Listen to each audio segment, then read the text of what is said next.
إياك نعبد وإياك نستعين اهدنا الصراط المستقيم صراط الذين أنعمت عليهم غير المغضوب عليهم ولا الضالين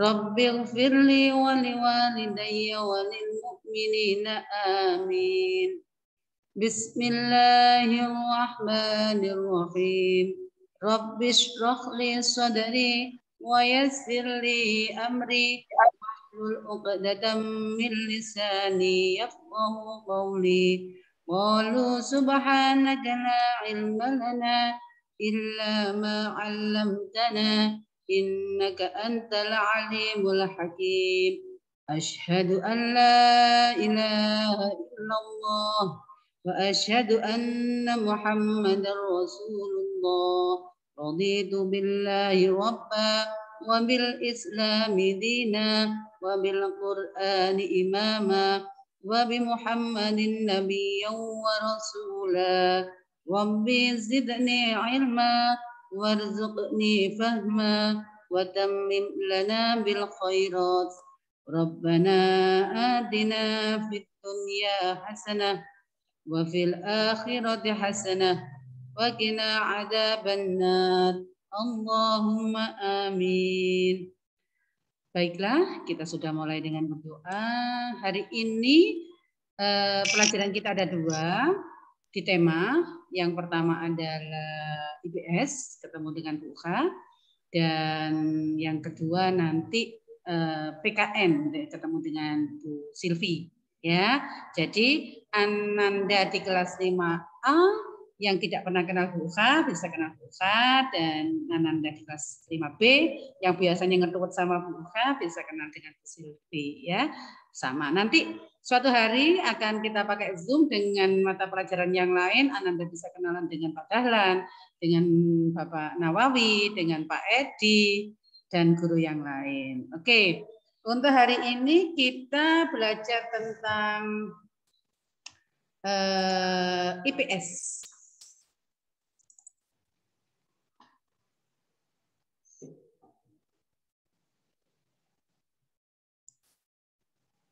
Tentang pengaruh kondisi geografis Indonesia. Nah,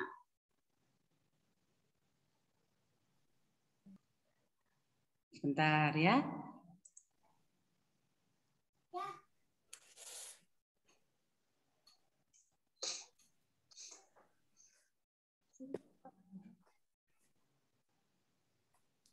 Coba Ananda buka tema 1, subtema 2, subtema 3 di pembelajaran ke-3.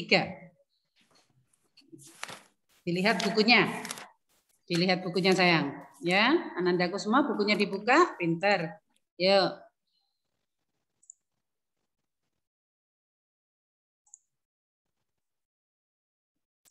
Maaf, halaman berapa, Bu? Pembelajaran ke-3, Ibu. Coba dilihat.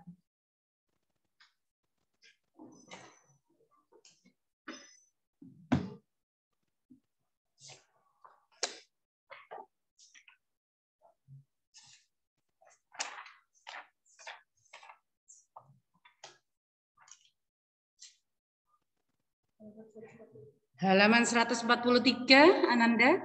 143, sudah ketemu? Terima kasih sekali, Anandaku, semangat semuanya.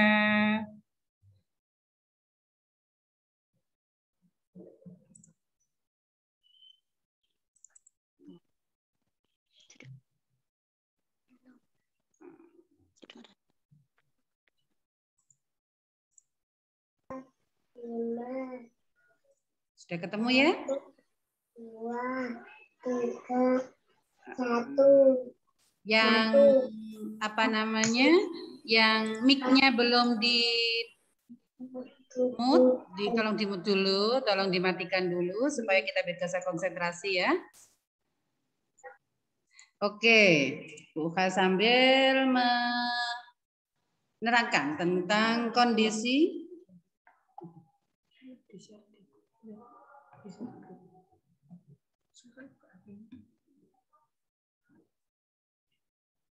Silakan Ananda buka HP juga bisa. Di situ sudah di-share sama Bu Uka tentang pengaruh kondisi geografis Indonesia.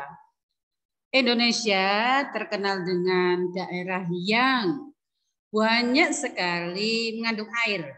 Banyak sekali dikelilingi oleh lautan, ya. Karena dikelilingi oleh lautan, akhirnya Indonesia terkenal dengan disebut dengan daerah maritim. Apa sih maritim itu? Daerah maritim adalah daerah yang dikelilingi oleh lautan yang sangat luas. Kalau Ananda melihat peta, di situ terlihat antara Pulau Jawa ke Bali saja, itu kita sudah dipisahkan oleh laut. Oh, enggak jauh lagi, kita ke Madura, kita melewati Jembatan Suramadu, kita terpisahkan oleh lautan juga. Nah, sehingga kita disebut dengan daerah maritim, ya. Sehingga karena daerah maritim tersebut kita banyak dipengaruhi, banyak mempengaruhi keadaan ekonomi kita. Ya, ekonomi kita bagaimana? Masyarakat di sekitar pantai. Ananda pernah ke pantai? Apa biasanya Ananda melihat apa? Banyak orang ngapain di sana? Yang pasti berlibur ya. Tapi bagaimana dengan penduduk aslinya? Apakah mereka berlibur? Tidak. Mereka mencari mata pencaharian yang ada di sana. Biasanya yang Ananda lihat apa? Iya, betul. Nelayan, orang yang mencari ikan, berangkat malam, pagi datang dengan membawa ikan. Ya, itu kalau di daerah pantai. Ya, apalagi selain nelayan Anandaku semuanya. Betul. Orang jualan, Bu Uka? Betul. Iya, banyak sekali orang jualan di sana ya.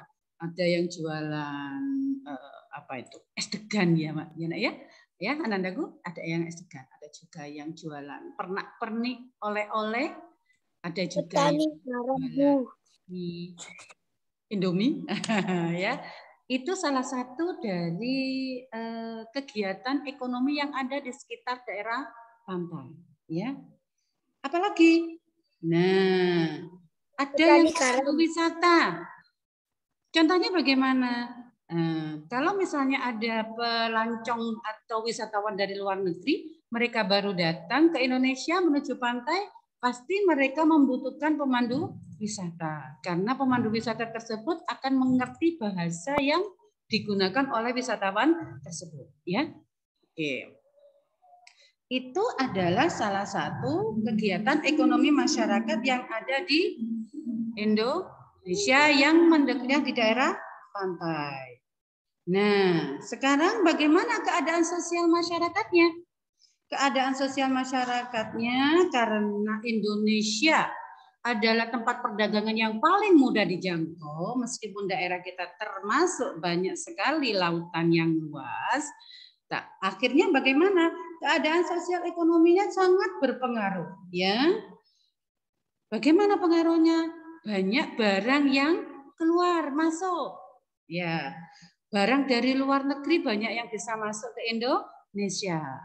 Begitu juga kita bisa menggunakan laut untuk alat transportasi membawa barang-barang Indonesia ke luar negeri. Berarti sosial ekonominya bagaimana? Sosial ekonominya kita biasa pakai daerah sangat yang strategis, ya. Kita bisa keluar dan kita bisa masuk ke Indonesia dengan baik. Nah, sekarang bagaimana akibatnya jika banyak barang dari luar negeri yang masuk ke kita? Apa? Akibatnya apa? Kalau positifnya yang bagus bagaimana? Kita bisa mengenalkan barang-barang kita ke luar negeri, ya. Barang-barang kita yang bagus itu contohnya apa, Mbak, Mas? Hah? Iya, salah satunya adalah furniture, meja kursi kayak gitu, almari yang terbuat dari kayu jati itu kita bisa ekspor ke luar negeri. Di luar negeri juga akan membawa barang-barang mereka yang tidak diproduksi di Indonesia. Ya. Terus kita akan mengenal bahasa dari orang luar negeri. Contohnya apa? Bahasa Inggris. Ananda bisa berbahasa Inggris? Oh, lama ya, enggak ada pelajaran bahasa Inggris ya. Iya, nanti kita usahakan untuk tetap belajar bahasa Inggris. Kalau bisa belajar secara mandiri, ya. Nah, terus apalagi budaya kita bisa keluar dengan cantik. Kok bisa, Bu? Iya, orang luar negeri mengenal tari kecak. Tari kecak dari mana, Nanda? Yo, dari mana? Iya, betul, dari Bali. Ya, tari gambyong mereka juga mengenal. Dari mana? Dari Jawa Tengah. Wah, itu karena akibat dari kita bisa keluar masuknya dari luar negeri dengan perairan di Indonesia. Nah, kira-kira kalau sudah ada dampak negatif, positif, berarti juga ada dampak negatif. Apa dampak negatifnya, Nak? Iya, betul. Kita mulai terkikis budaya kita. Ayo, Bu katanya, siapa yang suka mendengarkan lagunya orang Korea? Iya. Itu ada yang tersenyum, itu ada yang suka itu ya. Iya.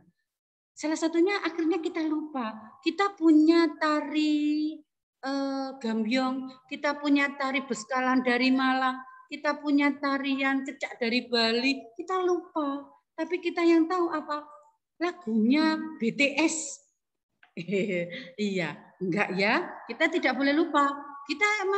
Ananda masih ingat lagu kemerdekaan? 17 Agustus tahun 45.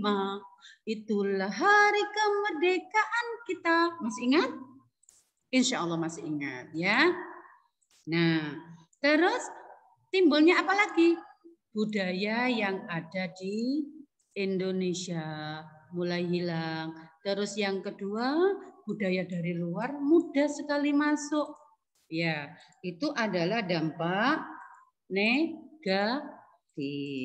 Ya. Yang ketiga adalah bagaimana dengan budaya masyarakat yang ada di Indonesia. Budaya masyarakat di Indonesia itu sangat-sangat majmuk, sangat banyak sekali. Kita contoh di Jawa Timur saja. Kita punya budaya Jawa. Ya, ada Madura. Ada daerah mana lagi? Semua daerah mempunyai budaya masing-masing, ya. Nah, apa yang mempengaruhi budaya di Indonesia? Satu adalah letak, ya.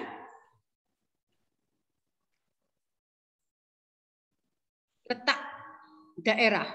Nah, ini akan mempengaruhi budaya yang ada di Indonesia. Nah, sekarang budaya asing akan masuk ke Indonesia. Bagaimana caranya kita mempertahankan? Ananda sebagai siswa kelas 5, bagaimana caranya? Coba nanti dipikir di rumah. Sekarang dipikir. Ini kira-kira kalau budaya saya mulai terkikis, apa yang harus saya lakukan? Oh, saya akan belajar.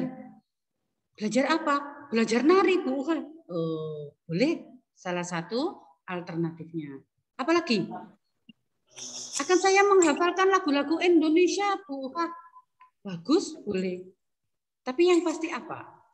Ananda harus benar-benar bisa mempertahankan bahwa Anda akan mementingkan Indonesia dibandingkan negara lain, ya. Nah, sekarang di daerah maritim Indonesia, daerah maritim, ya. Daerah maritim di Indonesia itu karena daerah perairan, maka alat transportasi yang banyak digunakan adalah perahu, ya, kapal, ya, kapal laut yang besar itu. Nah, sehingga apa saja yang harus disiapkan oleh pemerintah? Salah satunya adalah bandara pesawat terbang. Kalau Ananda ke Bali, bisa ada 2 alternatif. Satu, pakai pesawat terbang, lebih cepat, aman, ya. Terus yang kedua, lewat pelabuhan. Ananda ke Banyuwangi dulu, baru berlayar. Nah, udah berlayar melewati samudra, bukan ding, melewati lautan, yang memisahkan antara Jawa Timur dengan Bali. Dengan apa? Dengan kapal laut, ya. Terus Ananda bisa menggunakan peralatan lain. Contoh, kalau Ananda ke Madura, Ananda tidak perlu menggunakan pesawat terbang karena sangat dekat, ya. Yang kedua, tidak perlu menggunakan kapal laut. Kenapa? Karena pemerintah sudah menyediakan apa namanya? Jembatan Suramadu membawa kita atau menyampaikan kita dari Jawa, dari batas Surabaya ke Madura melalui jembatan Suramadu, sehingga kita bisa menggunakan transportasi darat, yaitu mobil atau sepeda motor. Sehingga apa? Sekarang di daerah-daerah lain yang terpisah oleh lautan atau sungai yang tidak terlalu besar itu menggunakan jembatan, ya. Jadi pemerintah berusaha untuk menyediakan alat transportasi untuk memenuhi kebutuhan alat transportasi masyarakat Indonesia sesuai dengan yang ada di daerahnya masing-masing, ya. Nah, itu tadi ada beberapa yang diselesaikan sama Bu Kha tentang keadaan secara gamblang, ya. Secara gamblang, secara terperinci tentang pengaruh kondisi geografis Indonesia. Indonesia tidak hanya secara maritim, tapi Indonesia juga terkenal sebagai daerah tropis, di mana banyak sekali hutan. Nah, karena banyak sekali hutan, otomatis banyak tanaman. Jadi tidak selalu berhubungan dengan air saja, tapi juga Indonesia terkenal banyak sekali gunung dan banyak sekali terdapat daratan. Nah, dari daerah-daerah tersebut otomatis berpengaruh pada kegiatan ekonomi masyarakat yang ada di Indonesia. Selain tadi yang kita katakan di daerah pantai, kita punya nelayan, kita punya pemandu wisata, kita punya penjual souvenir. Di daerah daratan atau daerah pegunungan juga begitu, halnya sama. Hanya mata pencahariannya juga beda. Nggak mungkin kan kalau di daerah pegunungan atau di daerah perkotaan mereka jadi nelayan, kan tidak. Kalau daerah pegunungan mereka jadi apa? Ayo, coba ada yang bisa jawab? Jadi apa? Petani. Ayo. Petani, Bu. Iya, betul. Jadi petani. Iya, mereka bisa menanam tanaman di sekitar rumah mereka atau daerah persawahan atau perkebunan. Apa yang mereka hasilkan? Pasti hasilnya adalah tanaman, panen. Contoh kalau sawah mereka punya padi, punya jagung, punya tebu dan seterusnya. Ya. Nah, kalau misalnya di daerah perkotaan, otomatis sosial ekonomi juga beda. Karena mereka tidak mungkin kerja di sawah. Kalau di kota kerja apa? Coba kerja apa, Mas? Ayo. Siapa? Mas Ahmad Syamil. Ahmad Syamil, coba. Mas Ahmad Syamil. Mana Ahmad Syamil ya? Perkantoran, Bu. Oh, bagus. Ya, asik. Nah, pinter. Kalau Mbak Maulidia mana Mbak Maulidia?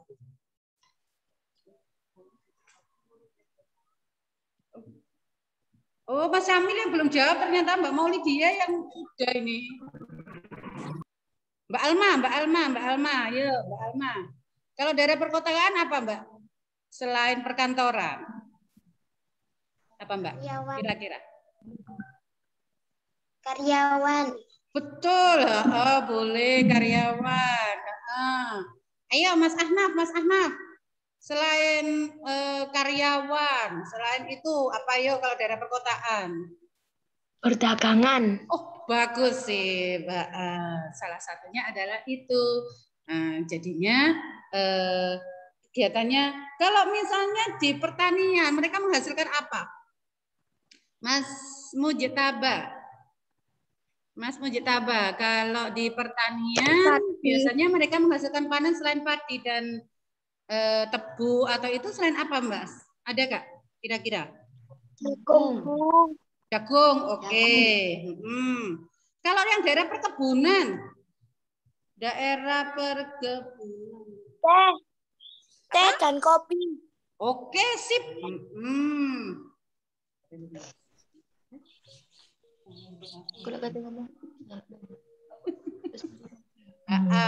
Oke. Ya, Mas Yaksarega. Mas Yaksarega. Selain apa namanya tadi jagung, ada tebu. Kalau di perkebunan, mereka akan menghasilkan apa, Mas? Buah-buahan. Gimana? Buah-buahan. Buah-buahan. Oke, betul. Betul sekali. Salah satunya adalah mangga. Sekarang kan musim mangga ya? Iya.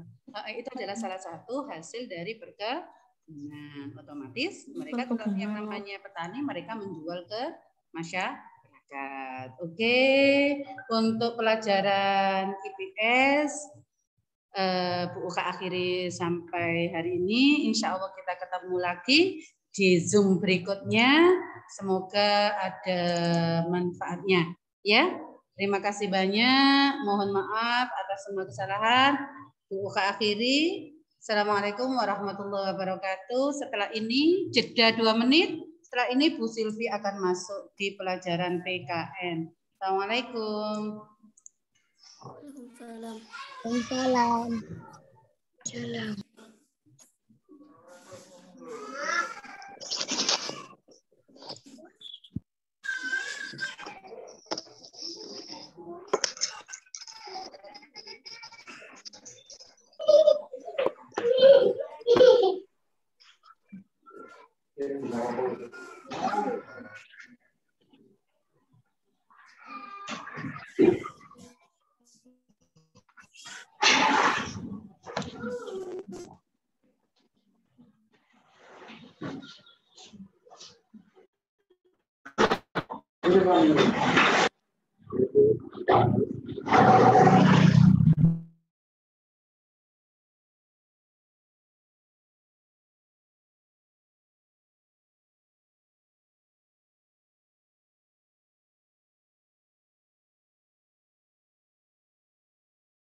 Halo anak-anakku semuanya, apa kabar?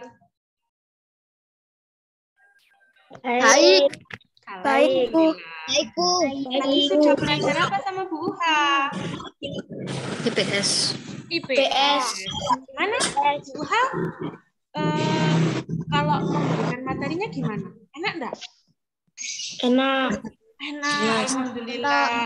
Berarti nanti mendapatkan latihan soal dari Bapak Guru bisa ya jawabnya? Insya Allah.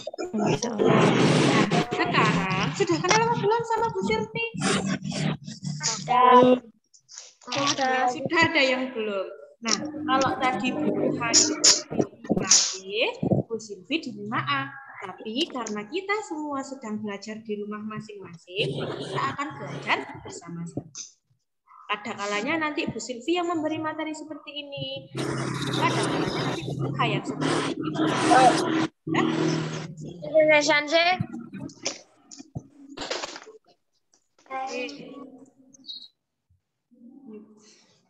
Nah, sekarang Bu Silvi akan memberikan materi kalian, yaitu materi tentang PPKN. Nah, sebelumnya kita sudah berkali-kali melakukan latihan soal dan juga kalian sudah mendapatkan rangkuman-rangkuman dari Bapak Ibu guru tentang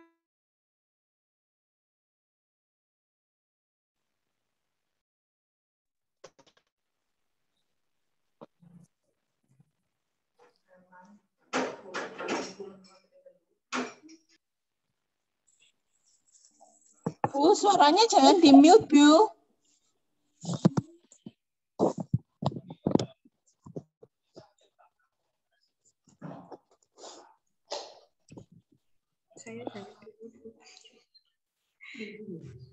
Oke, Bu Silvi yakin kalau anak-anakku semuanya sudah hafal Pancasila. Nah, bukan hanya dihafalkan saja, tapi juga harus diterapkan dalam kehidupan sehari-hari. Nah, Pancasila itu apa sih? Nah, Pancasila, kalau kita belajar dalam artinya sendiri, Panca artinya 5, Sila artinya dasar. Jadi 5 dasar. 5 dasar untuk kehidupan kita. Apalagi di Indonesia kita selalu menerapkan sila-sila dari Pancasila tersebut. Nah, di sini silakan dibuka halaman 152. Halaman 152.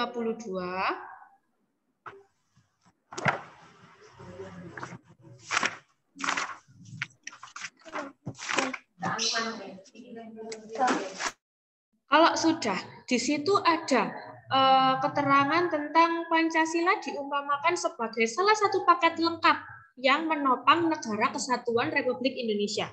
Paket lengkap itu seperti apa sih, Bu, maksudnya? Nah, sekarang kita bahas bersama-sama. Paket lengkap. Jadi, antara sila yang 1 sampai sila kelima itu saling melengkapi satu sama lain. Jadi, sila pertama terkait dengan sila kedua, ketiga, keempat, dan kelima. Jadi, sila Pancasila itu saling berhubungan.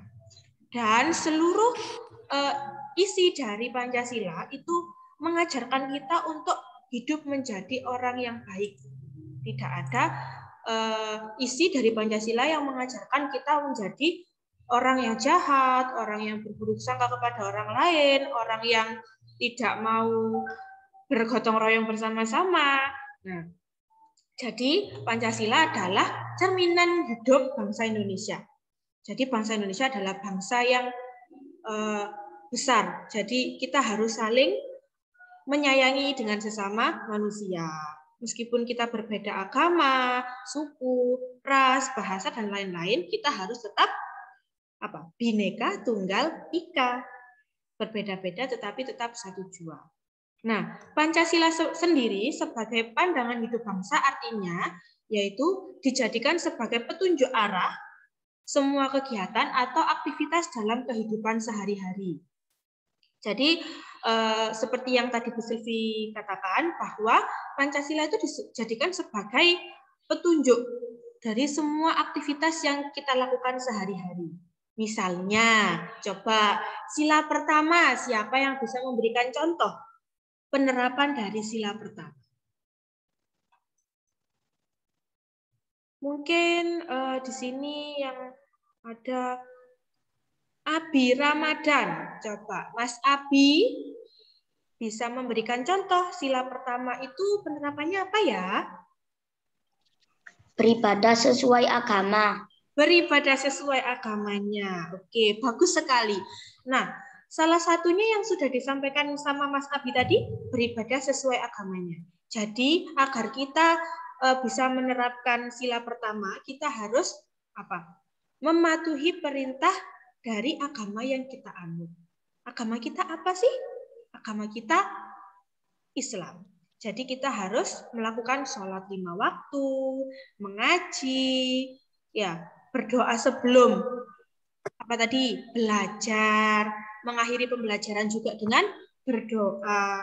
Nah, itu adalah ajaran-ajaran agama yang kita harus lakukan sebagai pengamalan Pancasila sila pertama. Nah, kemudian itu tadi sila pertama. Nah, sekarang kita loncat ke sila kedua. Coba sila kedua, ada yang bisa memberikan contoh? Ayo, siapa? Sila kedua. Aisyah, coba Mbak Aisyah. Mbak Aisyah.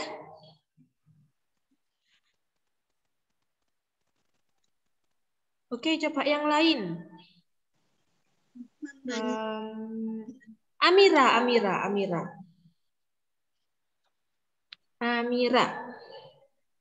Ada? Contoh sila kedua. Oh, ini Mbak Nabila. Mbak Nabila, apa contoh sila kedua Mbak Nabila? Itu teman yang kesusahan. Apa? Diulangi lagi.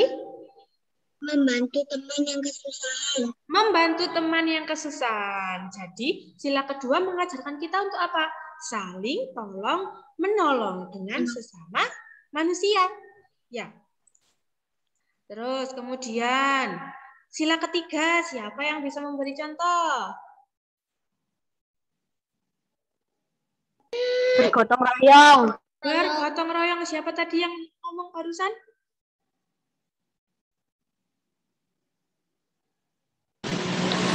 Saya, Bu. Oh, baik. Bergotong royong.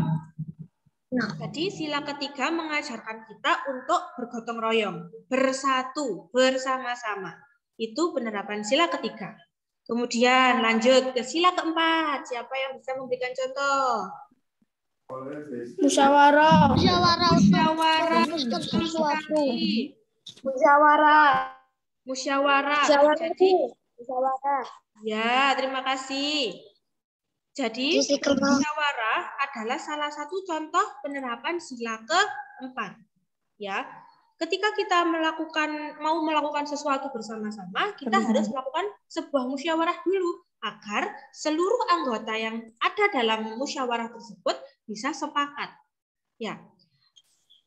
Terus kemudian sila kelima, siapa yang bisa memberi contoh? Menghormati hak orang Bersikap adil terhadap semua teman. Bersikap adil, menghormati hak orang lain.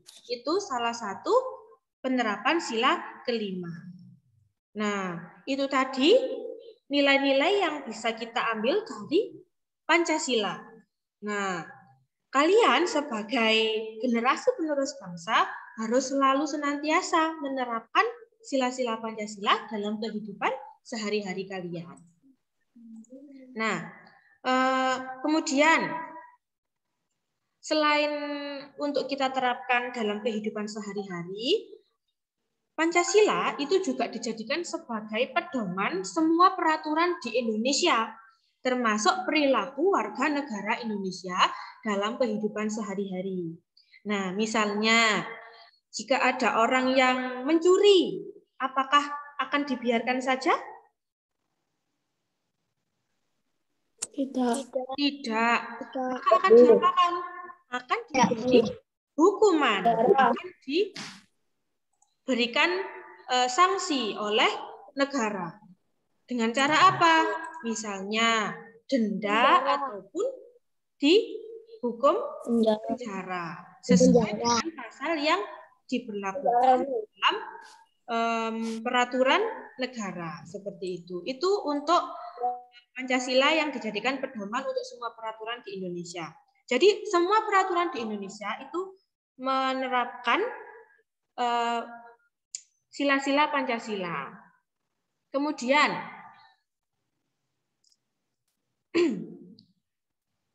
selain itu,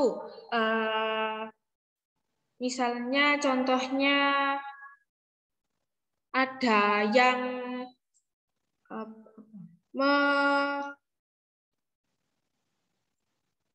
mengatakan hal yang tidak baik kepada orang lain. Nah, seperti itu. Itu juga akan mendapatkan sanksi.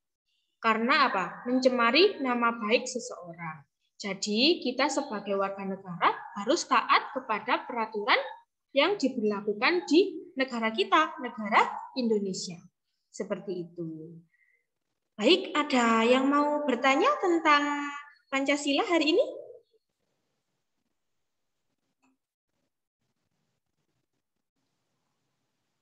Ada? Bu Silvi beri waktu. Oh baik, kalau sudah tidak ada yang tanya, berarti semuanya sudah paham bagaimana cara kita menerapkan sila-sila Pancasila dalam kehidupan sehari-hari. Baik, kalau sudah, kita akan lanjutkan untuk menutup kegiatan hari ini.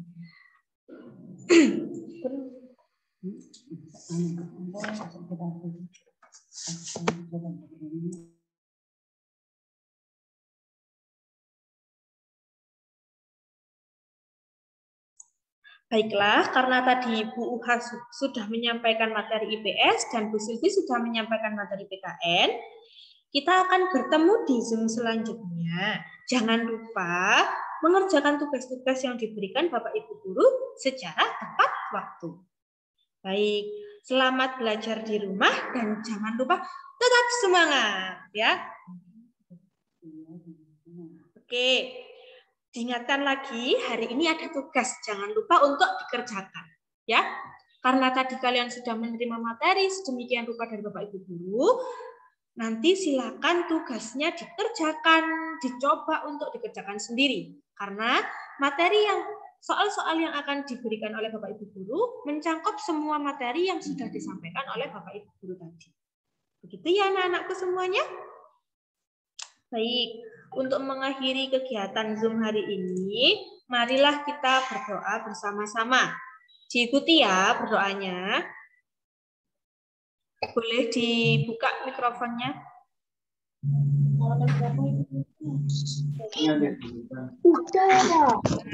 Coba kita berdoa bersama-sama. Bu Silvi yang pimpin berdoa.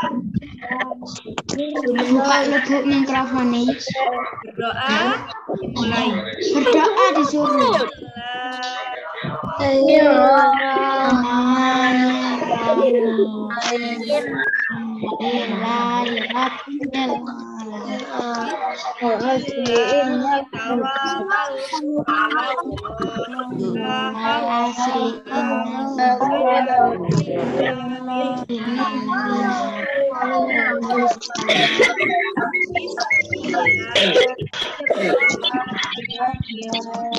Kita baca wal asri bersama-sama. Innal insana lafi khusrin ladina amanu wa amilus solihati tawasaw bil haqqi wa tawasaw bis sabr.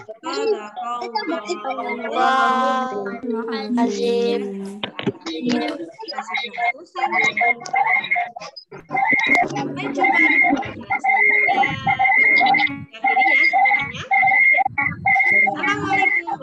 Akhiri ya semuanya. Assalamualaikum warahmatullahi wabarakatuh.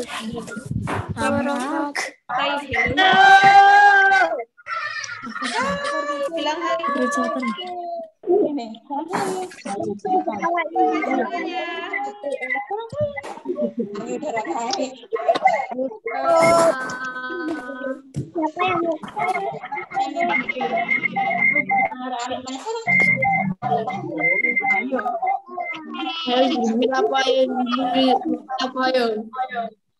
Siapa yang keluar dan hapus.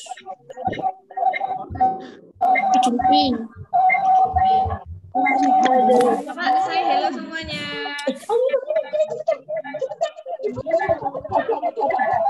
Terima kasih kerjasamanya hari ini. Kita lagi di Zoom berikutnya ya. Assalamualaikum. Halo.